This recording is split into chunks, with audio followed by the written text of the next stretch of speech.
বয়ফ্রেন্ডের উপর রাগ করে চলে গেছিলাম এলগিন রোডে নেতাজি ভবন দেখতে। ফার্স্ট টাইম পাবলিক ট্রান্সপোর্টে করে একা ঘুরতে যাচ্ছিলাম। প্রথমে সাইকেলে করে মেইন রোডে এসে বাসে চেপে সেক্টর 5, তারপর ওখান থেকে মেট্রো ধরে শিয়ালদহ, তারপর অনেক কষ্টে রাস্তা খুঁজে লোকদের জিজ্ঞাসা করে বাসে উঠলাম।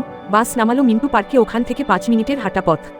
গুগল ম্যাপ অন করে তবু লোককে জিজ্ঞাসা করতে করতে যাচ্ছিলাম। রাস্তার চারপাশে এত সুন্দর সুন্দর সব বাড়ি ছিল যে কোনটা নেতাজি ভবন বুঝতে পারছিলাম না। অবশেষে একটা সিকিউরিটি গার্ড আমাকে বাড়িটা দেখিয়ে দিল। সবুজ রঙের বাড়ি, বড় বড় অক্ষরে নেতাজি ভবন লেখা, আর আছে গেটের সামনে নেতাজির ভালো কর্মের কিছু স্মৃতি। তবে আমার পৌঁছাতে 5টা বেজে যাওয়ায় আমাকে আর এন্ট্রি দেওয়া হলো না। তবে তিনি বললেন যে নেতাজির গাড়িটা যেখানে রাখা আছে আমি টিকিট ছাড়া সেই অবধি ঢুকতে আর ফটো তুলতে পারবো। এত দূর থেকে এসছি তাই এটাকেই সান্ত্বনা পুরস্কার হিসাবে মেনে নিলাম। তবে পাওনা এখনও বাকি ছিল। বাস আর মেট্রো করে সেক্টর 5 অবধি আসার পর আর কোন বাস ধরবো, কিভাবে যাব কিচ্ছু বুঝতে পারছিলাম না। অবশেষে বয়ফ্রেন্ডকে ফোন করলাম। যতই রাগ করুক ভালো তো বাসে, তাই সে এসে আমাকে বাড়ি অবধি পৌঁছে দিল, সাথে ফ্রিতে অনেক বকাবকিও করলো।